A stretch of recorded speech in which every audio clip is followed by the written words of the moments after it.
Fantastic. I'm good. How you been? Amazing. So tell us about your background, where you was born and raised. So originally born and raised from Brooklyn, New York. My mom is African American, Native American. My dad is African American and Italian. So a good combination of ethnic backgrounds and whatnot. So my mom raised me. I'm from Clinton Hills. I lived around the corner from Biggie Smalls. So essentially, I was always around music and hip hop and things like that. So that pretty much shaped me as an individual growing up and the things that I was experiencing and the people that I was dealing with and the people that I was around. So kind of put me here where I'm at today. Okay. My childhood probably was, it was fun, honestly. We were the outside kids. We were able to, enjoy different experiences and learn different lessons from the people that we were around. And the maturity, we matured at a really young age, because of the environment and because of the things that we were experiencing. But overall, it was really fun. I enjoyed myself and I enjoyed the people that I was around. Okay, so what's your strongest memory of your childhood? Man, I probably want to say, my strongest memory, honestly, would be us, me and my friends, we would always play like, street football on the block.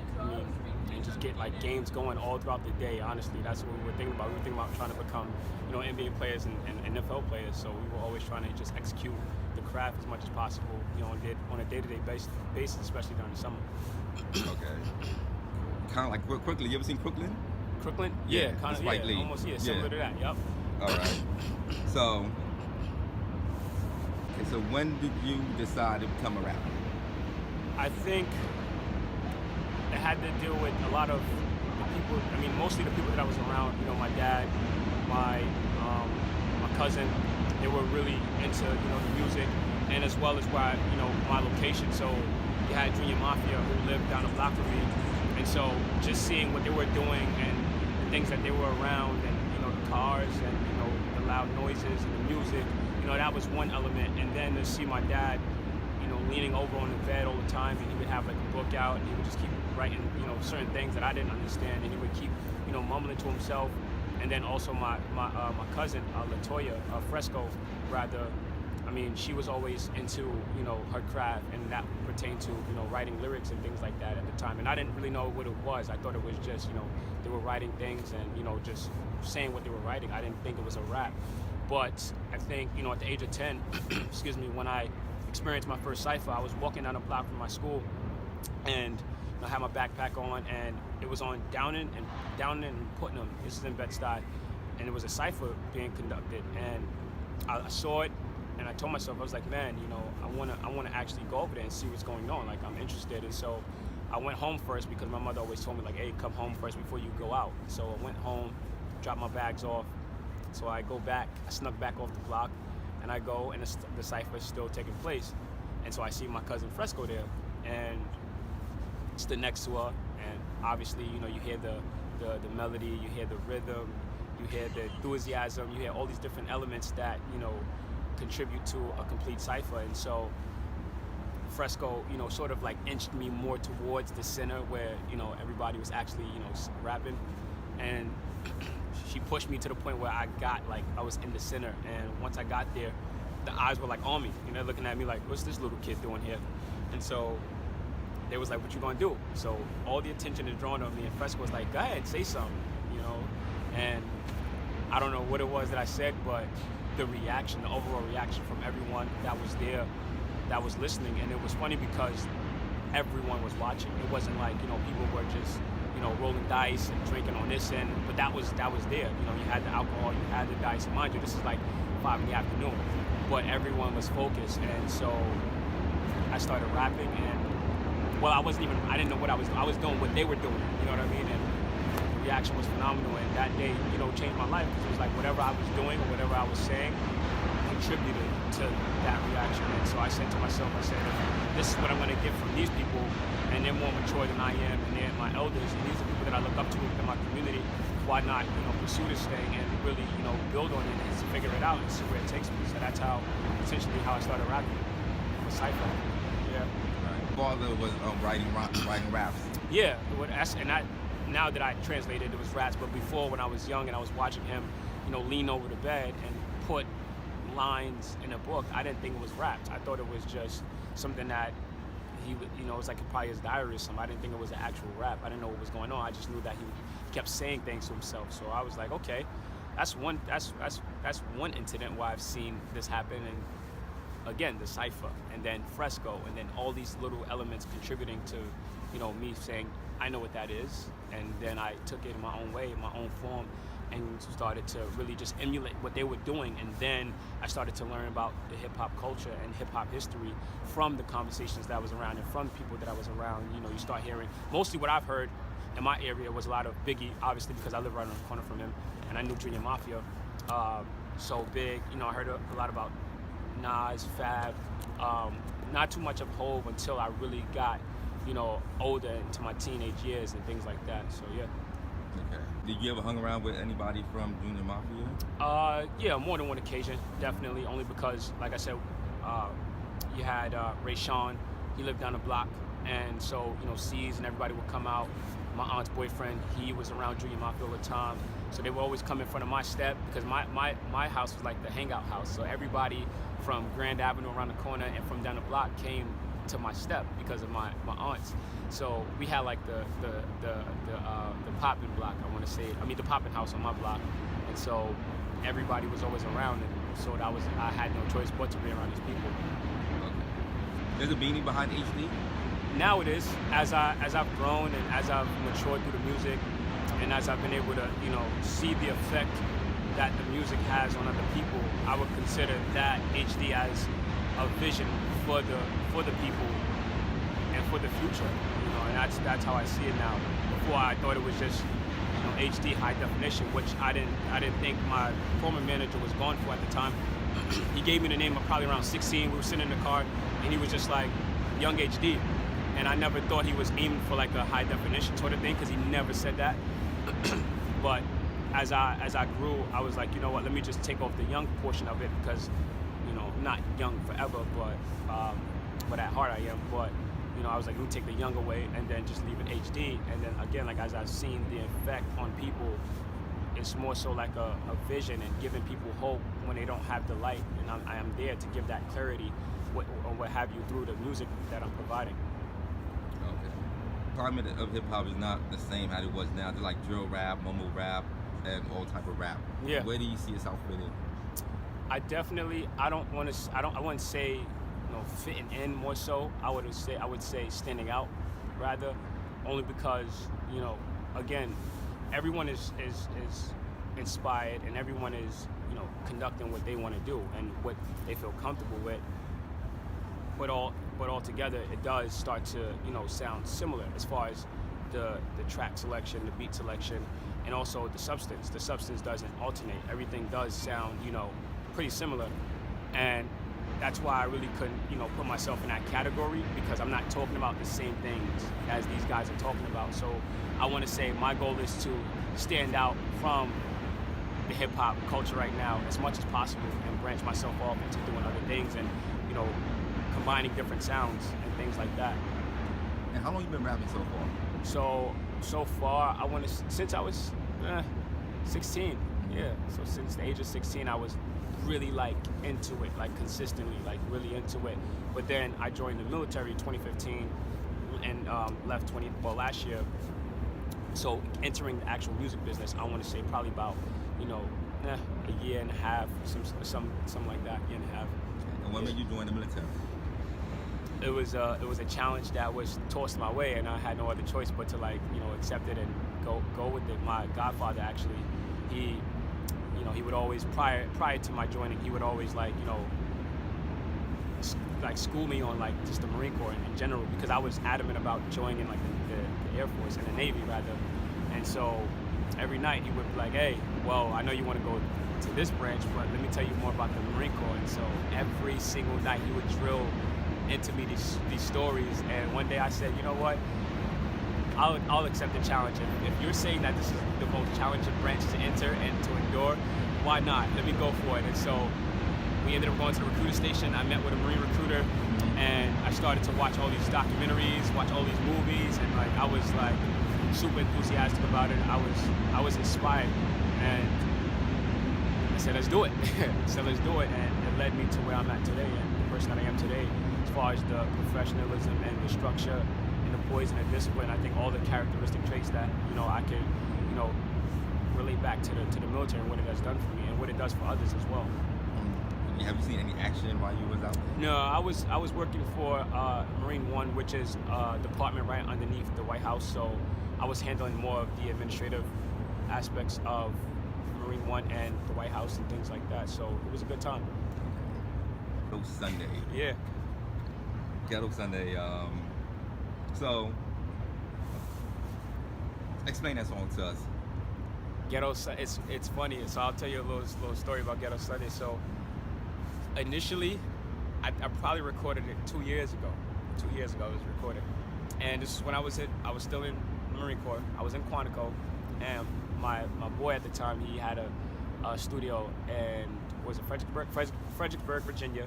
He had a home studio. It was in his basement, and so we recorded Ghetto Sunday. Now Ghetto Sunday Part 2 was the first Ghetto Sunday. It was the first Ghetto Sunday. And so I let it linger. I didn't really think nothing serious about it. Honestly, I didn't even like the song, rather.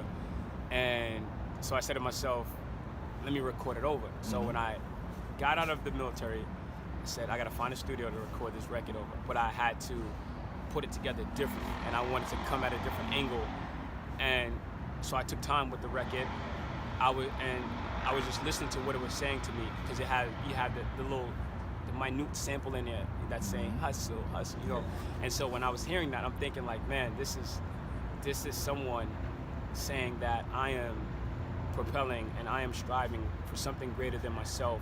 And when I achieved that something, I wanted to have an impact for when I leave this planet and when I leave this earth. And that's the angle that I was really, you know, combining with when I heard Ghetto Sunday. So I said I have to tell a story, but I have to explain the story in more than one perspective, so everyone can understand this. And I have to really simplify it as much as possible, because I was really adamant about like making intricate lyrics and double entendres and things like that. And so I said, with this one here, I have to really, you know, correlate and vibe with the frictions that this instrumental was giving. So I recorded the record. I wrote it. I actually wrote it while I was driving. Actually, I was coming back from a job interview and driving. I'm writing the record, boom, boom, boom, boom, boom. And it gets done, and I'm like, I don't even like it. So I go to the studio, I record it, like it's cool, and I let my friends hear it. I let one of my boys hear it. I let my girl hear it at the time, and they all were like, this is your record. So I said, all right. I hit my man up, shot with Ant. He came out. He came from Virginia. He came to New York. We shot the video. It was just him, one camera, myself, and we went all throughout Brooklyn. Got B-roll, Red Hook, and Brownsville. East New York. We tried to really just capture Brooklyn. We got some shots on the FDR. I mean, we went to Harlem. We didn't add those spots though into the video, because it didn't. You know, we wanted to make sense as far as the editing portion of it. But yeah, and we released the video, and October 13th we released the video, and it did, I want to say, 200,000 views on its own. So when I see that, I said, this is it. We're gonna actually stand by this record.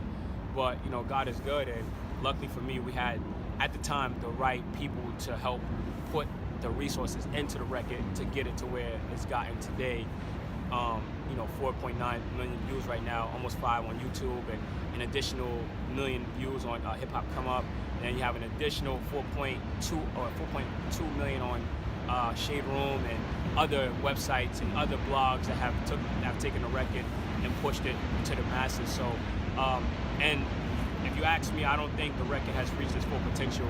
I think once I actually hit that plateau and that apex as an artist, that's when people will really gravitate towards it, and then it'll jump towards that 100 million and et cetera and beyond. Yeah, that's Ghetto Sunday. Yeah, I like it. One line, you said you traveled to PA to VA.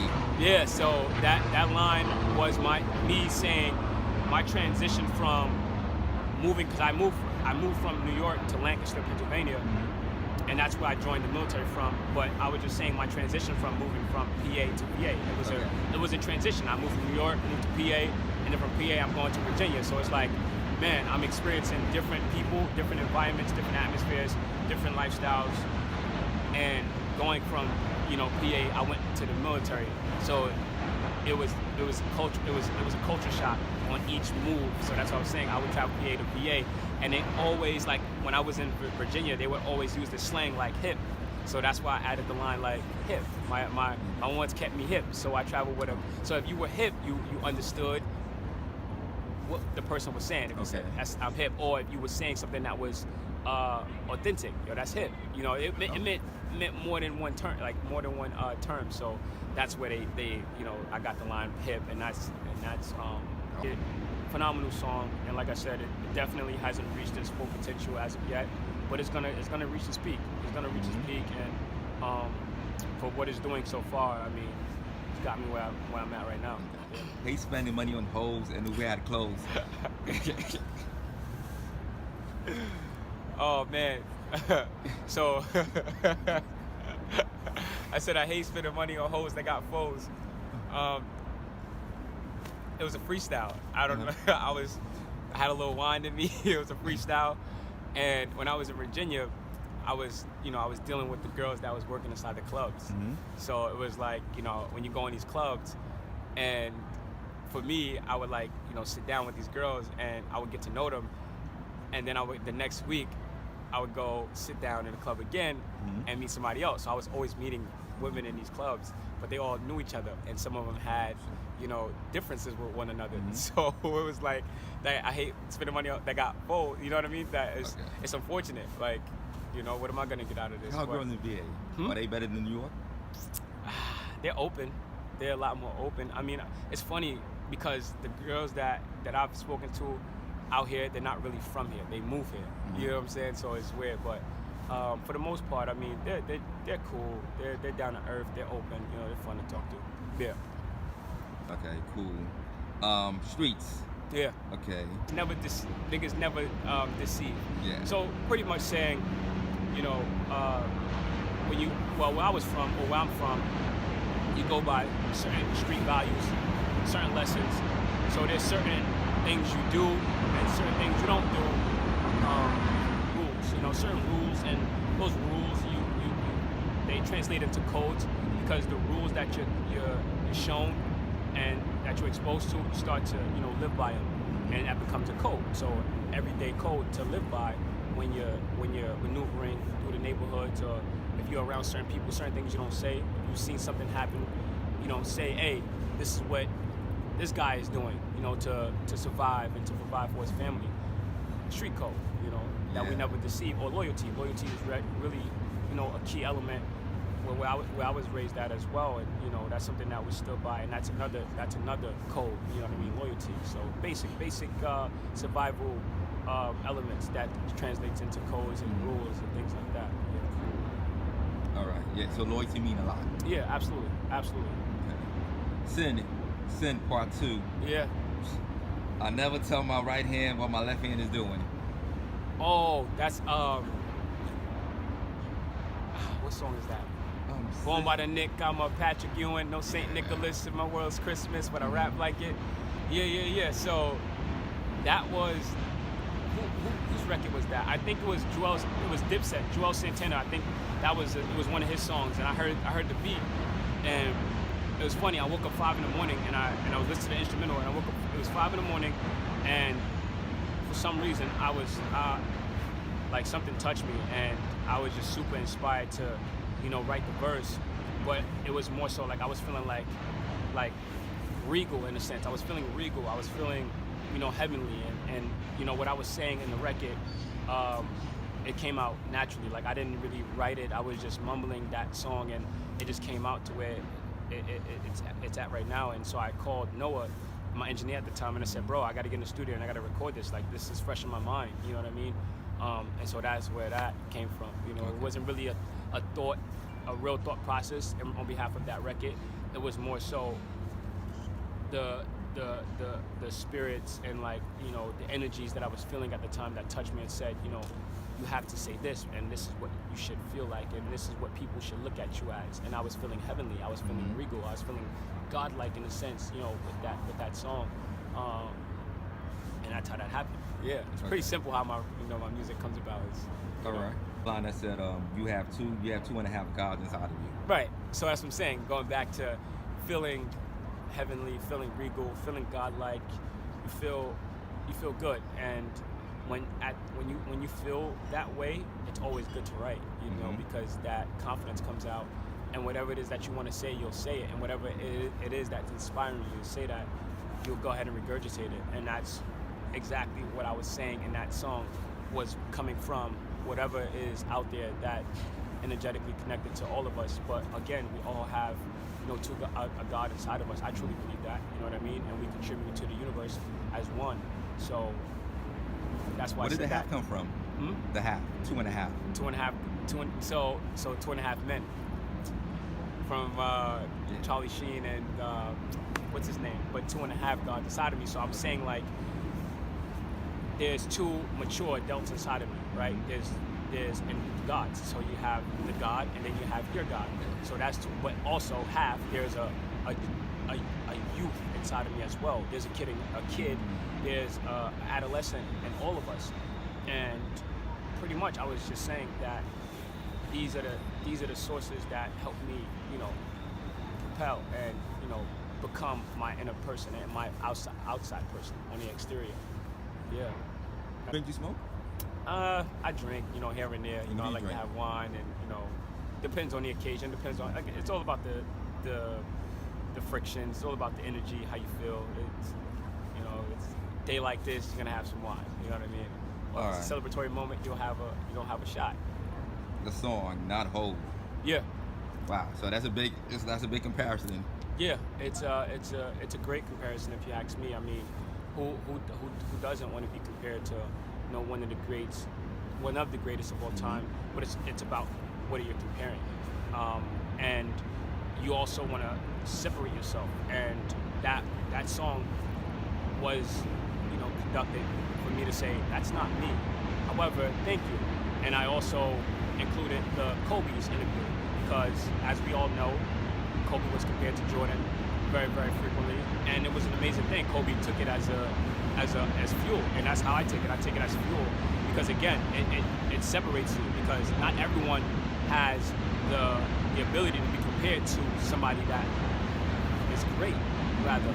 So did the record, and what I was saying in there, basically just saying, you know, look at if you look at history and look at artists that have come out like Hov, like Fab, you know, people that I was inspired by, as well as others, they've been compared. You know, Fab was compared to Mace, and I spoke to Fab on FaceTime, and he said, you know, I was compared to Mace at one point, but look at me now. You know, I'm not compared to Mace. I don't sound like Mace. And then obviously Hov, they compared him to Big, and then they compared him to Big L, then they compared him to Jazz. So it's like all these people, they're trying to associate you with. It's fine. It's hip hop.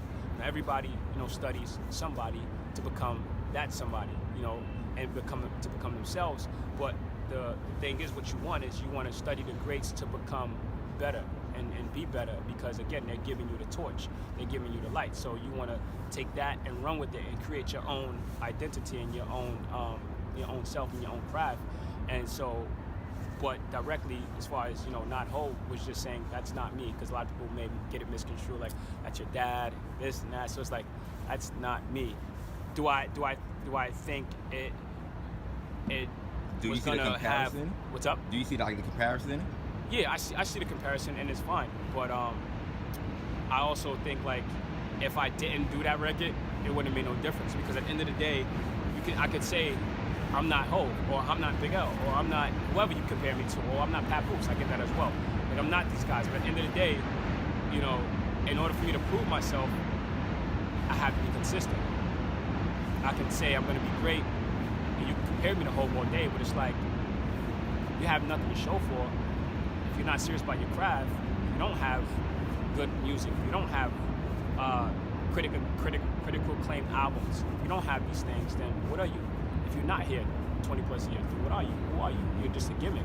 And again, rest in peace to Kobe. You compared him to Jordan, but at the end of the day, he had to show and prove, and he proved it. It was work ethic, it was consistency, and also he had the right people around him.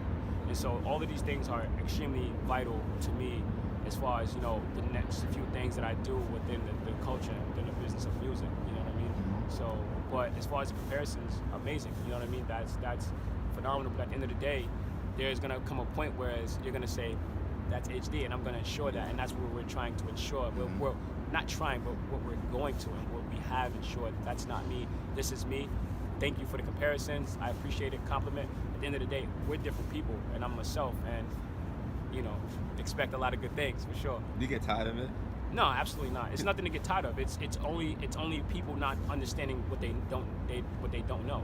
You know what I mean? A lot of people will give you an opinionated answer or an opinionated fact because it's a fact to them, but it's opinionated for me. So they'll do that only because they don't understand it.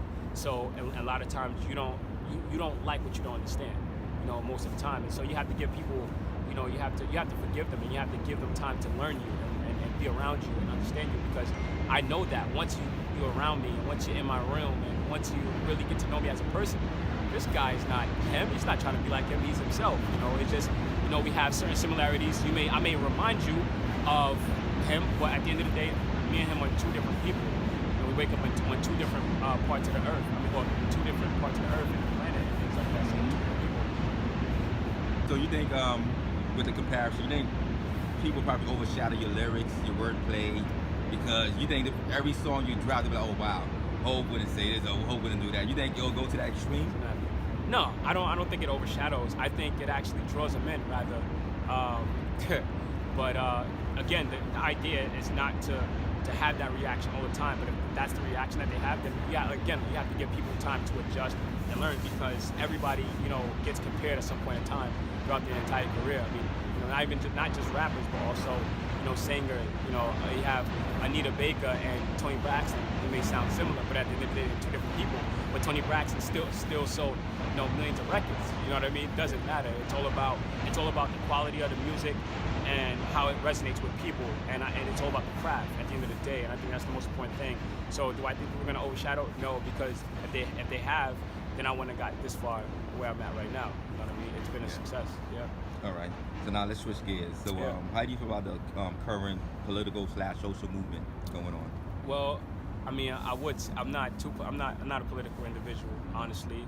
However, there is changes that need to be made, and they have been made already, and it's good to see that there's progress. And so I will say that it's good to see that there's progress, but there's always improvement on what we should do as a people, as a community, as a culture, and at the end of the day, it all results in loving one another and being selfless.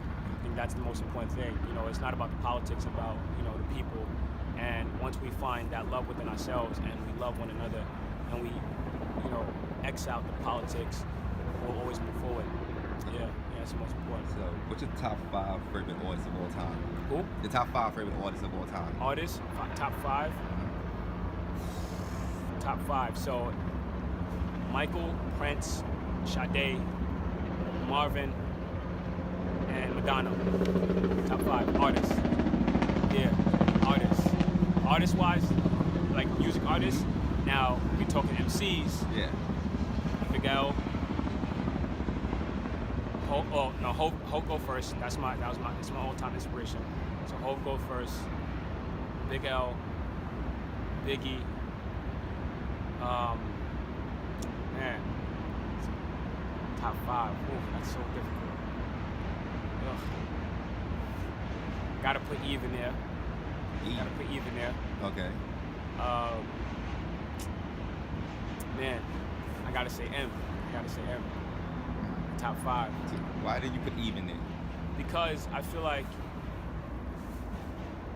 sometimes well, not even sometimes, because you don't hear it. You don't, like you say, you don't hear it often. You don't hear it a lot. Because I feel like women have contributed to the culture extremely, and women MCs. So why not? You know what I mean? And they have phenomenal talent as well. Missy as well. But Eve definitely. I mean, she was rigorous. I mean, her bars were strong. I mean, she was the only female over there at Rough Riders, and she held her own. You know what I'm saying? So that's why I always admired her. I admired her punchlines, her stories, the way she's structured, and her ability, her lyrical endurance within a record. She can give you 3/16. You know what I'm saying? Like, no problem on multiple songs. So I've always admired her and what she stood for, and she's always remained herself. But again, you have other female MCs that should get the credit because everyone contributes to the culture of hip hop, not just one individual. The top 5 albums. Top 5 albums. Hip hop albums. I'm gonna be honest, bro. I don't have any top 5 albums. I don't have a top 5 of a lot, bro. I'm one of those peoples that it's just music, and everyone has contributed to the culture as a whole. So you have to congratulate and you have to give notoriety to everything. You know what I mean? Like that's the type of person that I am. Like I'm that person where it's like I'm not in the box. I don't say, oh, I think this is better, or this is better, or this is better, or this person done more. Okay, granted, statistics, right? You have statistics, but I try to stay away from the statistics, and I appreciate the art for what it is. You know, that's who I am more so. Yeah. Label. So right now we actually. First of all, what's the name of your label? So right now, the label is called Accomplice Music Group. It's Accomplice Corporation, Accomplice Music Group. We actually stopped the whole Reservoir RCS Entertainment label for certain reasons, business purposes, and certain relationships didn't transpire the way I thought it would transpire. So we had to set that element aside, set that entity aside, and actually move forward and create a fresh, new, broad label and whatnot. So it's now Accomplice Music Group, Accomplice Corporation, which is the huge umbrella. And then you have Accomplice Music Group, because in the next few months, weeks, years, I'm gonna do some phenomenal things. So we wanted to give it a broader light as far as saying Accomplice Corporation and putting other things underneath it. But no more Reservoir RCS Entertainment. No, I had to leave that thing alone. And you're the premier artist. Yeah, I'm the president of the company, and I'm the premier artist of the company as well. I'm not signed to the company, but I am gonna market and promote and be the highlight for the company to give it that substructure, so the label can eventually place other talents and other acts underneath, and other companies underneath the main company in the near future. Yeah. And why not sign to the company? Not yet, because for me, I don't want to be underneath too many, signatures. I don't want to be underneath too many signatures. So I'm like, you know what? Let me just keep it, basic. I will be a president of the company, but I won't sign to the company, because again, when you sign to wherever it is you start, and there's other people within that company, you have to become the person to keep the lights on for that company and for those people. So you want to keep it, pretty basic. You don't want to lock yourself into anything. That's why I told myself I don't want to lock myself into anything just yet, right now. But what I will do is I will be part of that entity, so I can bring new acts and things like that, and then that will help the company, because one person can't do it by themselves, and that's essentially what I'm saying. I can't do it by myself, so why put myself in that position? If I know I can't do it by myself, so I'm not going to do that. Okay, and what kind of acts are you looking for? I mean, I'm gonna be quiet. I don't want to talk about too many things, because you can't. You don't want to let people know how smart you are. You don't want to let them know all your chess moves. Right. So I just keep it private. So music, what kind? Yeah. So you're working on music right now? A lot of music. The goal is to have over 5,000 songs, 10,000 songs. And how long? In a 20-year span? We'll see. But that's the goal. But we got a lot of music. You'll be old by the time you finish listening. Got a lot of music, but diverse music. Definitely combining the deep house, the EDM, the pop, the drill, just a combination of all these different sounds that are relevant today, and that is driving the music business and the culture right now, for sure. And also other cultures and other cities and countries around the world that we're trying to tap into as far as the sound. Yeah, currently, the Taj Gibson Foundation, my manager, everybody who's contributed to what's going on right now, and the people that we know, and everything like that. I think, again, like I said earlier, nothing happens without a machine, and nothing happens without, a team that's strong and that understands you and understands what's going on. I think that's the driving force. You know, nothing can get done without the solid team. Or shout out to the people that are